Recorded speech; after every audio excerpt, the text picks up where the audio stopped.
which you would expect. And because I think this playbook will repeat around the country, it's important we recognize this playbook Trump is using. Once there are protests, and there are always going to be some violent agitators, violence has no place in this. It ought to be condemned. It is condemned. Anybody using violence should be arrested and prosecuted. But the president wants these confrontations so that he can call out the military in other cities in America as part of his would-be dictator playbook. And we need to be aware of what we're seeing in LA, this abuse of the military, we are likely to see everywhere. Do you think there's reporting about sending tactical units to a variety of cities that are run by Democratic governors, that this is essentially a kind of provocation, that they're trying to recreate conditions of, the 2020 protests we saw in George Floyd and to produce a kind of casus belli for larger crackdowns? I do think this is part of what they aim to do. This administration began with the pardoning of hundreds of people who attacked police officers. So in order to somehow reestablish their credentials as a law enforcement party, when they betrayed law enforcement in the president's first acts in office, they want to somehow create this confrontation. I think they would be delighted if it were a nationwide confrontation where they could somehow claim they're the party of law and order when they are in fact the party of chaos and disorder. And I think that's part of what they're trying to achieve. We need to keep speaking out in favor of peaceful protest against any kind of violence directed at law enforcement, but also against abusing the military this way. We in California, like in most states, love our National Guard. They're there for us in wind and fire and hurricane and flood. We cherish our relationship with the Guard. Likewise, we have the greatest respect for the Marine Corps, and we don't want to see those forces abused in this way. It will only erode public trust in those important institutions. The president, of course, has broken with tradition to create this unprecedented military parade in peacetime on Saturday in Washington, D.C. It's also his birthday. He threatened today explicitly the use of, quote, I quote him here, very heavy force against, quote, protesters. The protesters of this would be met with very heavy force. What do you think about it? Well, this is kind of classic would-be strongman kind of talk. He wants a military parade on his birthday. It's going to cost us over $40 million for that. They're wasting over $140 million on this deployment of the National Guard when it wasn't necessary in Los Angeles. This abuse of taxpayer resources, this abuse of the military, this use of the military to provoke confrontation that apparently the president wants because he is just relishing a fight. We have to recognize it for what it is. In addition to a terrible abuse of military power, it is also degrading our military readiness in terms of threats around the world. But also, it's a distraction from the fact he hasn't done what he promised in lowering prices. He hasn't done anything to improve the quality of life for people. And after this, big brawl he had with Elon Musk, he's looking to change the topic. Senator Adam Schiff of California, thanks for your time today. I appreciate it. Thank you. Still to come, some new reporting on the dark origin of what we're seeing play out in Los Angeles. Stephen Miller and the plan to remove every undocumented person in America. Next.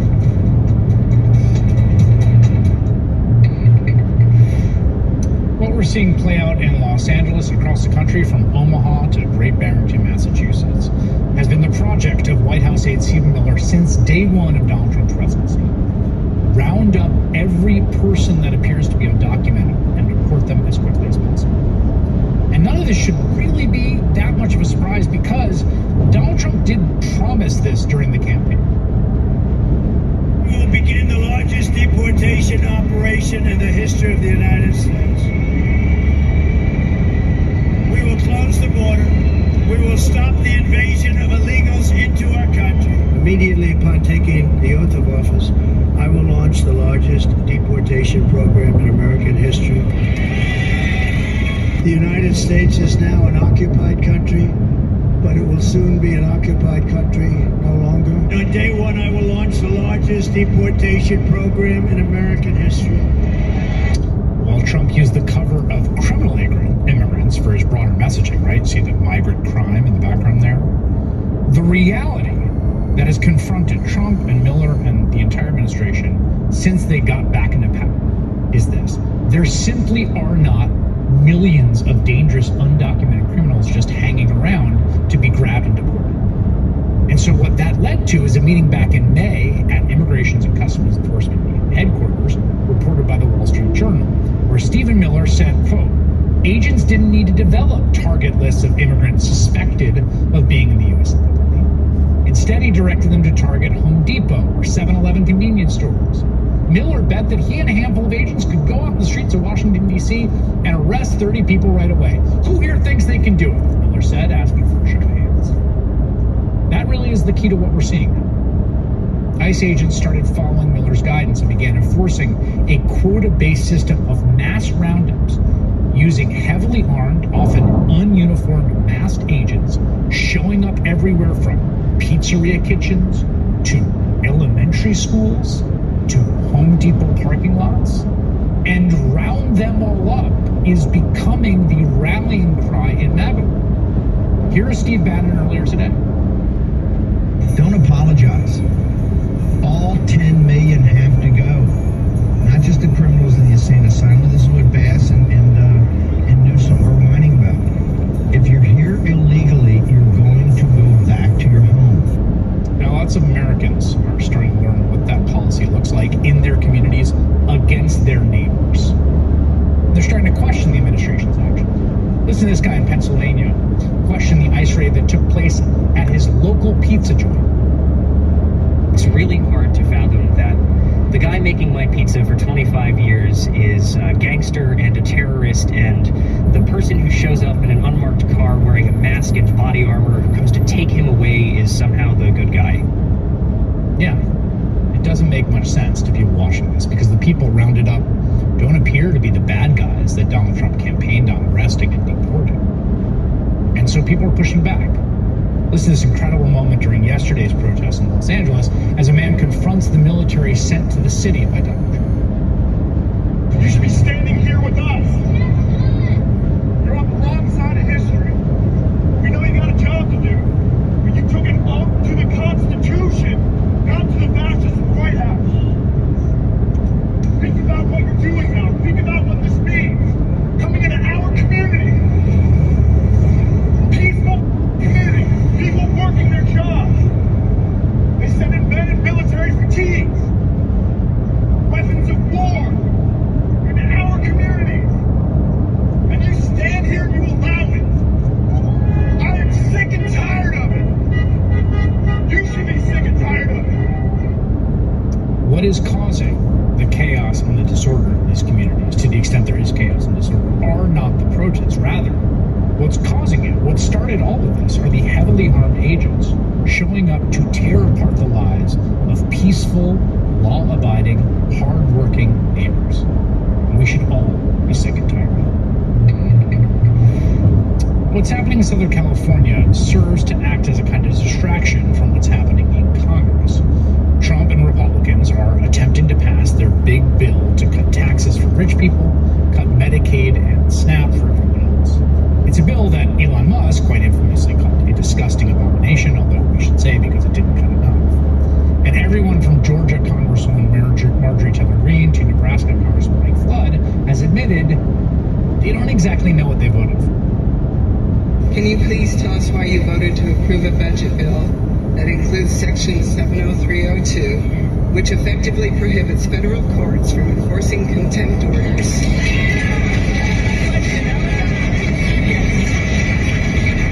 Which would then allow current and future administrations to ignore those contempt orders by removing the enforcement capabilities.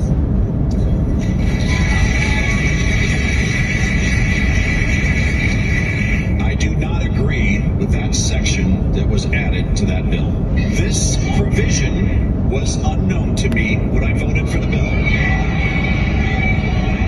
Okay, next question. Next question. That's not all, because it turns out in their rush to pass the bill in the House last month, Republicans made some big mistakes.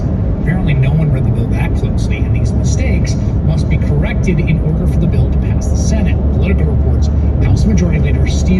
said Tuesday he had received the list of items that would be struck, but the policies have not been made public, and the Louisiana Republicans and House GOP leaders were still working through whether the Rules Committee could tee up the changes for a floor vote Tuesday or later in the week. In other words, we don't know what errors they're trying to fix, but we do know they're going to try to sneak those fixes through House Rules Committee in order to avoid having to vote on it all over again.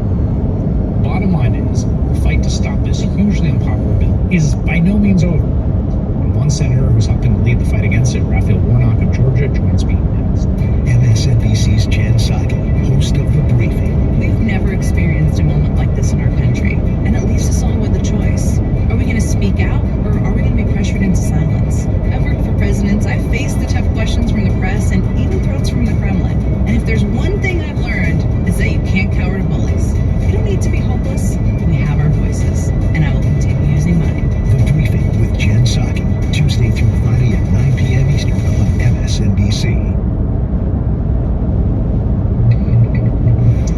There are peaceful protests in cities across the country tonight after Donald Trump deployed federal troops to an American state over a sitting governor's objections. We've had eyes on multiple states. That's Denver right now, but also New York. I've seen some photos in Texas. In the next hour, California Governor Gavin Newsom is expecting to hold what he is calling a major address about the federal troops currently deployed through his state. Trump has deployed the military to California to stop citizens there, frankly, from exercising their First Amendment rights, although they say it is to restore order that hasn't really been lost. We haven't seen a confrontation like this between the federal government and the state since, well, the Civil Rights era, when the National Guard was deployed to defend citizens' rights over the objections.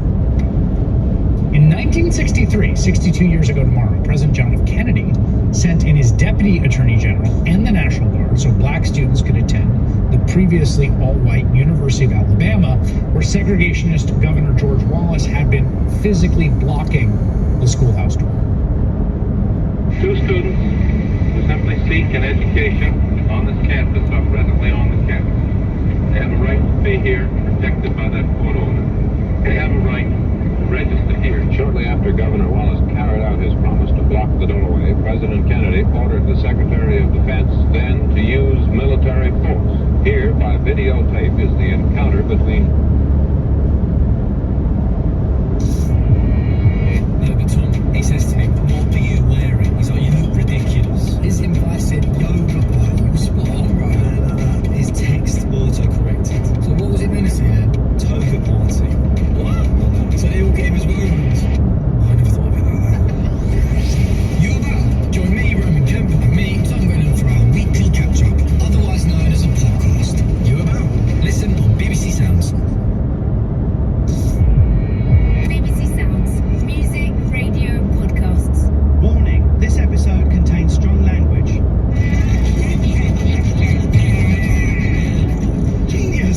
Genius. Greetings, broomstick enthusiasts, flying monkey fanciers, and people whose entire personality is just wearing black. I'm Russell Kane, and this is Evil Genius. This is in black, the podcast where we yank cultural icons off their pedestals and ask, were they misunderstood trailblazers, or as evil as treading on Lego? Today's subject, green skin, pointy hat, broomstick, and a voice like a traffic warden Kent.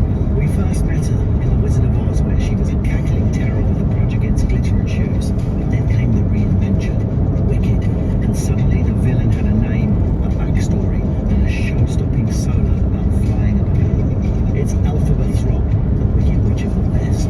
Was she a tyrant in a tall hat, or the original girl boss defying gravity in public opinion? Let's fly, my beauties, and find out.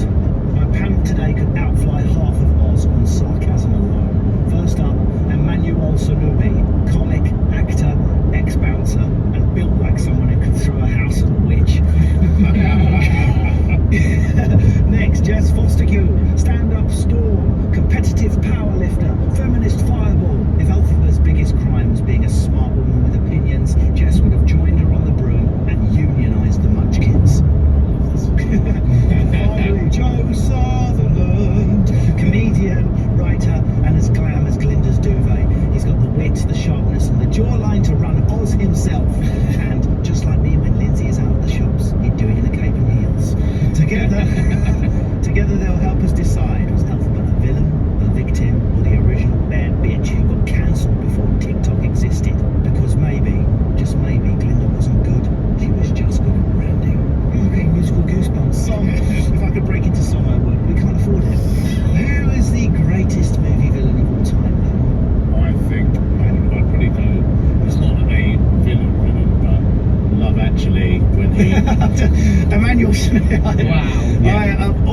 Go on. No, just say Talk something. about I Just- love actually just say when he stands there outside of his friend's house with placards trying to get his missus Andrew Lincoln. Andrew Lincoln. And I love Andrew Lincoln as well. But that character, That is villainous. It is, isn't it? It's trying to call your bad. missus with romantic A3 sheets. Yeah. It's out of order. It is. Inappropriate.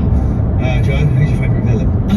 I have to say I identify with a lot of the classic villains. The character I've found most terrifying in a film is Nate, the boyfriend of Andy in Devil Wears Prada, because he does everything he can to try and block her newfound dreams and skill set. She's out there in the world of fashion journalism. She's smashing it, but because changes her and she becomes less docile, she's a little bit more spiky, and he's like he wants to kind of pin her down, keep her at home and make her boring, and it just goes to show It really is a tale as old as time. yeah. Jess, who's your favourite villain? I'm gonna go for Joffrey from Game of Thrones. Oh, excellent. Yeah, it's not a movie, it's a series, but I think that is, well, when it's career ending, that is so. I know he's continued to go on and do other acting. It's really hard when you play a character so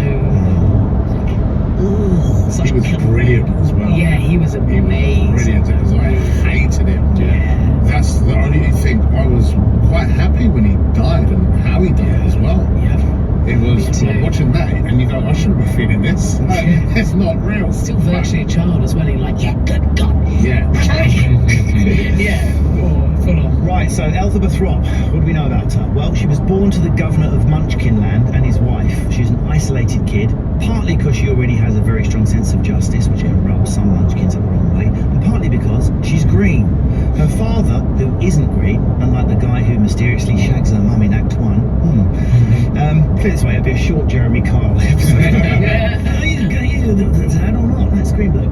No, the dad is cold and unkind towards her, and her sister doesn't exactly stick up for her. Eventually, she goes to Shiz University. I also went to a Shiz University, thanks to you there, where she's initially outcast and bullied. It's there that the cool kids suggest she wears a long black witch's hat to a party, but like my cowboy hats at Ibiza raves, it backfires as it becomes a fashion statement. I wish that was a joke, but it isn't. I've got a glittery anyway. Elphaba is made to share a room with the later good witch Glinda, who is bubbly but spoiled and a social climber. Initially they do not get on at all, but eventually they become friends. Any fashion faux pas that you've made at a party? Not faux pas. It's just bad decision making. When I look back at photos, and sometimes I'm like, what were you thinking? Were you look an idiot? I've got this one picture. It was a friend of mine christening, and I knew that there'd be some ladies there. So I wore this grey suit, and this is when I had hair as well. I had long braids. And I wore this white shirt that was far too fitted to ever be done up. So it was all the way down, and I put this outfit on, and I So you're just wearing the shirt like a cape? pretty much. Yeah. And I remember I can see it. getting dressed and going, you are probably going to leave with maybe 2 or 3 of these ladies. They said, your night's going to be spent trying to choose which one you're going to be able to leave it. It's the loneliest night I've ever had. And I look back at these pictures and I'm like, you look an idiot. what were you? It was bad. You're so lucky because you suit a shaved head so much. For most men, we dread it. You're the Statham head. Some people just suit the shaved head. Yeah. You just have to wait to lose your hair. I like the idea that Joe's never had a fashion faux pas. But then I feel like I'll try anything once. So, you look back at sort of teenage and 20s photos and you're like, poor little boy. Then I didn't know that I'm actually a neutral autumn. And there I was in spring colours. Obvious. So, but I reckon I do regret a week. I don't know, I am really far in the dark when it comes to fashion. I grew up in an era where there was a long patch for me. It was childhood years, but where I wore baggy t-shirts with quite often some kind of massive 90s slogan on it. That's what Quite live, love, laugh. But That's in fashion now though, like baggy 90s t-shirts. But wait for it, in the waistcoat over. That's not coming back for the Singing in a scrunchie and stuff. Yeah. No, that was never there, let alone coming back. Okay. I like that. I would try it though now, just in your honour. Elphaba's talent for magic catches the attention of headmistress Madame Morrible, and she starts giving her lessons. Meanwhile, Elphaba becomes more politically aware as her mentor, Dr. Dillamond, the talking goat, opens her eyes about the oppression faced by talking animals in Oz. I imagine she also wonders whether someone put LSD in the school fountain. It's at Shiz University that Elphaba also meets Fiyero, a handsome, charming, slightly rebellious young prince who originally dates Glinda. Madame Morrible recommends Elphaba to the Wizard of Oz, the revered leader of Oz, who Elphaba has idolised since she was little, and Elphaba and Glinda travel to the Emerald City to meet him. In a devastating blow, when she arrives in Oz, Elphaba discovers that the wizard is behind the oppression of animals. He even has monkey servants, and he plans to exploit her magic ability for his own political gain. She begins to piece together that the wizard has been marginalising the sentient animals and making them scapegoats to all society's ills. Sounds a bit familiar, this, doesn't it? She chooses moral independence, loses her rag at the wizard, and casts a spell on a broomstick, fleeing his clutches and flying out of the window, singing the show-stopping hit Defying Gravity. Oh, I'm going to start to leak glitter in a minute, leaving Glinda behind. Glinda is later touted by the regime as the public face of goodness and order because she demonstrated civil obedience and did not escape with Elphaba. Elphaba becomes a political fugitive, goes into hiding, and is vilified by the wizard's propaganda. She tries to reverse the damage caused by the wizard by restoring speech to silenced sentient animals and fighting the suppression of magical beings. She becomes increasingly isolated, and her reputation as a fearsome and wicked witch becomes heightened. She becomes known across Oz as the Wicked Witch of the West. Fiyero, who's in the Emerald City and working as a captain for the wizard, decides to go into hiding with Elphaba, breaking Glinda's heart. The pair profess their love for each other, but the moment is interrupted by Elphaba's sense that Nessa Rose, her younger sister, now known as the Wicked Witch of the East, is in danger, which turns out to be correct. She's been crushed by a house, which has blown in from Kansas. The house belongs to Dorothy Gale. Elphaba is devastated and does what any sister would do when their sister is in mortal peril from a natural disaster, breaks into an epic ballad, no good deed, declaring that she will stop trying to be good and embraces the wicked image thrust upon her. What song did you break into if your life was falling apart, Joe?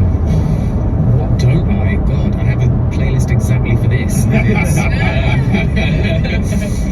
it has Spice Up Your Life by the Spice Girls. Well, that's like a reverse the damage. Yeah. Spice Up It's Your like Life. take on the chaos. I like that. Jess? I think when my life feels most like it's falling apart is when I'm trying to do any run longer than about 7k, and I've got two songs that can get me through that. Different energies. The first one gets me through because it makes me laugh. Is if Rag and Bone Man's song called "Life in Her Yet." It's basically about an ancient woman on the cusp of death, and it's like there's life in her yet. So I'm like, just running like, you're not that old. Like, it really made me laugh.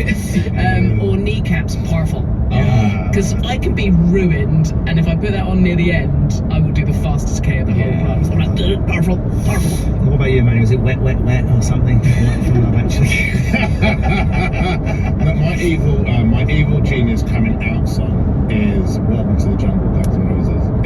I think that's one of the coolest tracks to walk out to.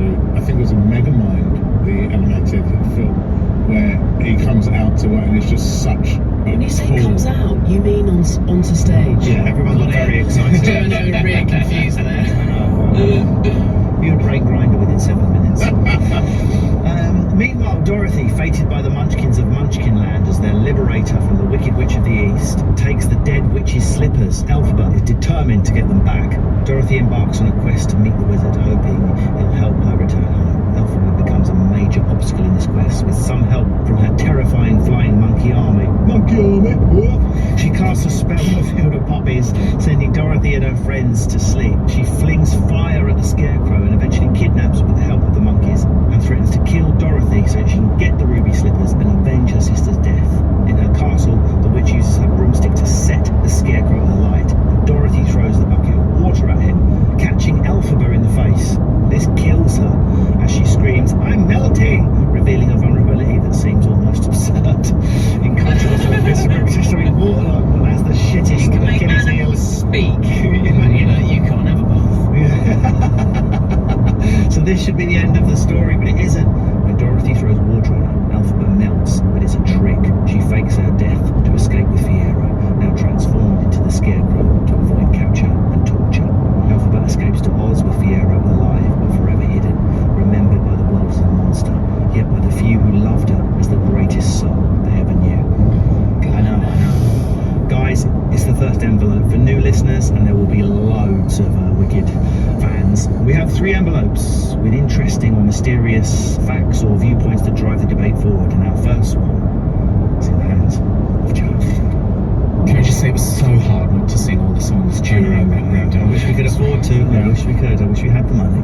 She's a tyrant who used violence and fear to get what she wanted. I mean, the Wicked Witch of the West is one of the scariest villains ever created. Her entire motivation in The Wizard of Oz is killing Dorothy, a 12-year-old girl.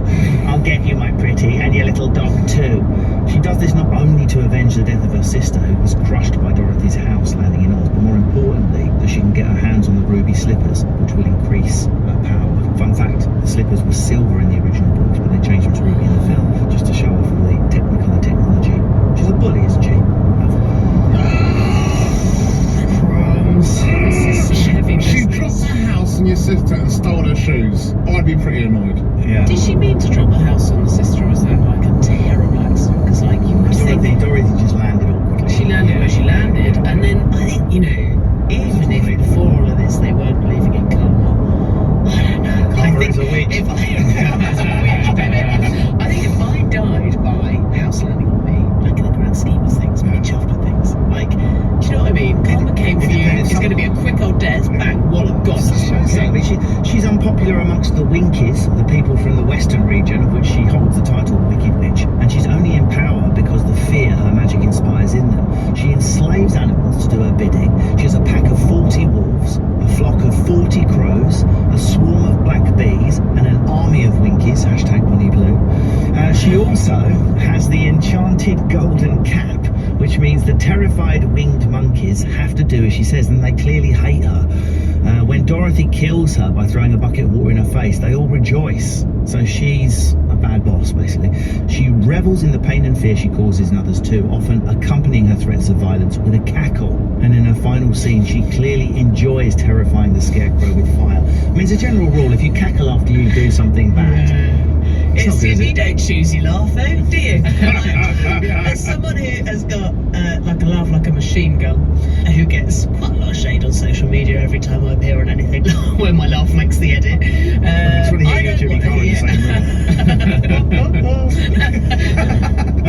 She's trying to hold it down. I am pressing it. My poor son's in Yeah, but after something evil though, Jen. I mean, if you run over it, you went, "I've killed that cat." So it was an anxiety response. True. No, it does sound pretty evil. It does sound like all the things she hated she became. Yeah. I'm struggling with this one because I love Wicked and I love Elphaba. I do. I love her. Just great character role. Wonderful character, and even in its latest portrayal, I think they did such a good job.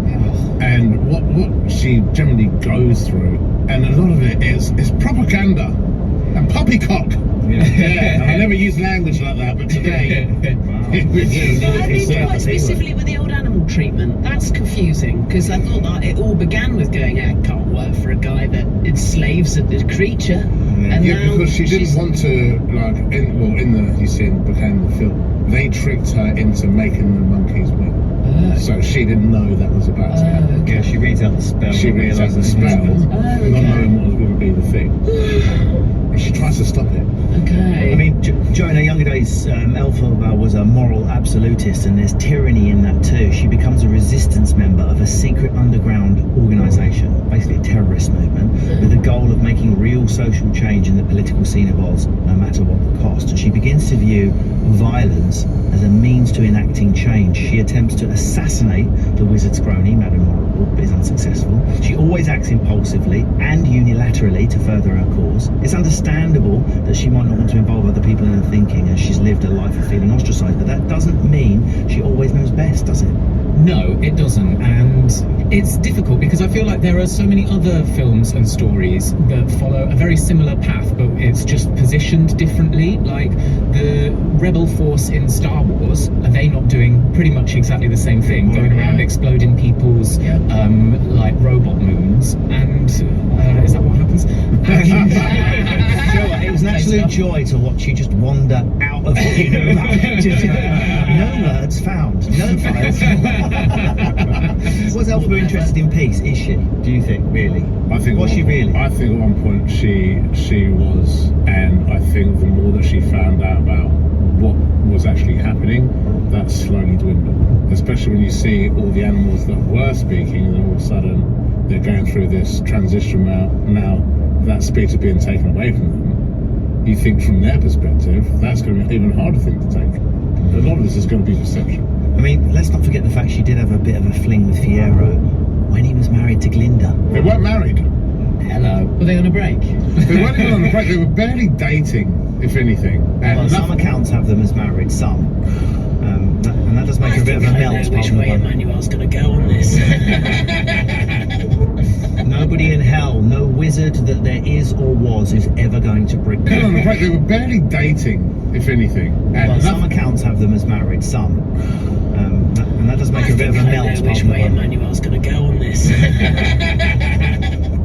Nobody in hell, no wizard that there is or was, is ever going to bring me down. That's one of the lyrics. So she doesn't feel like she could be beaten anyway. That should bring us nicely onto envelope number 2, actually. Now, and you're so invested. She does what all good villains should do: help us understand evil better. Yeah, now it's a bit of a counterintuitive point, but she ranks number 4 in the American Film Institute's list of the 50 best movie villains of all time. There's only Darth Vader, Norman Bates, and Hannibal Lecter above her. Do you know what? I think that this statement is actually deeper than that song, because it goes back to perception. So to read it again, she does what all good villains do: help us understand evil better. When I read that, I started thinking of the Wizard of Oz, the actual wizard himself, because understanding what he was trying to do better from her actions. Yeah. You love your Elphaba. She, I mean, even she was melting. She said, "Who would have thought a good little girl like you could destroy my beautiful wickedness?" So she's got a camp, aggressive admission of her own evil. But it was a trick, wasn't it? She was letting her legacy die with her. This story is so complicated and it's such a ride. It's like we are understanding what can lead someone to evil behaviours, for sure. Are we learning how someone could be mischaracterised as evil as well? When in fact they're fine. That's where it's so difficult, because you're combining the insight of this origin story, where you see somebody who has been ostracised and abused from birth, then begin to understand how that kind of oppression is writ large at a society level, underneath a shifting regime whereby they're silencing the animals, they're also trying to push and eradicate magic, her natural gift, away. So all of these things she's seeing happen on both a personal and societal level. So we understand that emotional anchor for her, and depending on which strand of the story we're following, we can choose to stick with that and see, like, oh well, then of course she's justified in her aggressive responses because she's had no time to get her head together, really. I hear what you're saying, but we come to the crux of the issue with Evil Genius, and there's another figure we're researching for this series called Robert Maxwell, and you could change almost everything you just said. He came out, all his family were killed in the Holocaust, bullied, oppressed, poor, all his family killed, and became a powerful twat casting his spells over everyone. I'm not going to let him off, right? Okay. Her green skin has become synonymous with witches. In fact, it popularised it. And in other adaptations, there are some equally scary details. She has one eye, sometimes in the middle of her face, like a cyclops. It's like a powerful telescope. When she sees Dorothy, the Tin Man, the Cowardly Lion, and the Scarecrow approaching her castle, she sends a pack of wolves to tear them to pieces, a flock of crows to peck out their eyes, a swarm of bees to sting them to death, and eventually, when this all fails, the winged monkeys. Imagine seeing that on your Ring doorbell. Fly, my pretties, fly! Terrifying. She was such a good villain that she made a guest appearance on Sesame Street in 1976, in which she drops her broom and squawks at Big Bird and David to give it back to her. They refuse because of her bad attitude, and Oscar the Grouch develops a crush on her. After the episode was aired, the show's creators received so many letters of complaint and said she was too scary, and they never aired the episode again. Do we know if that was the same actor from the Wizard of Oz movie? Yes. It was? Yes. Oh, fantastic. That's awesome. Yes, you should look it up.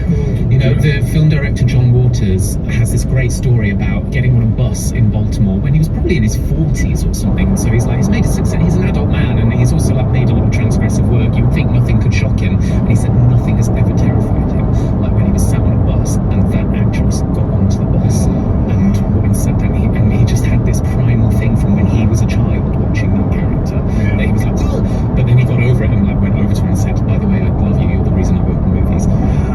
That's Margaret Hamilton for anyone who wants to look it up. Margaret Hamilton. You know, in the film, and it is in some adaptations of the book, but the theory is that the house flipping on her sister wasn't random. So the other head teacher that they go to Oz with, she controls weather. That's her power.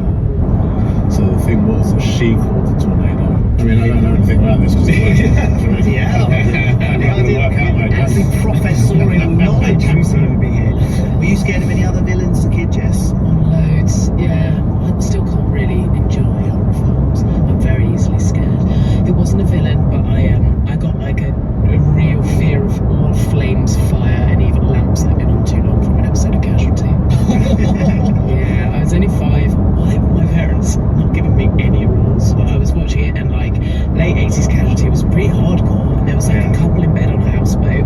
One of them lit a cigarette, threw a match up in, and the boat blew up. And you saw their blast out all the bodies on the side, and I just couldn't go anywhere near anything hot for about 3 years. So you were scared of fire? I was scared of fire and heat, even lamps being on and stuff like that. And I remember I was quite shit at turning off taps. I remember my dad saying, I wish you were scared of water. Yeah, like Elphaba. She's more of an anti-hero maybe than a villain, but that still helps us understand the nature of evil, as Manuel has agreed. Dana Fox, writer of Wicked, said, "The Green Witch is evil. We all know she's bad, but if you ask a person why she's evil, they can't answer." Maguire, the author of the Wicked series, had said that he set out to write a novel about evil. Do you know the origin story of why he wrote these Wicked novels? It's unbelievable where the idea came from. Originally he wanted to write a novel about Hitler, but he didn't have enough knowledge of German, so he benched that, and he was living in the UK in 1993 when he heard about the murder of James Bulger by 2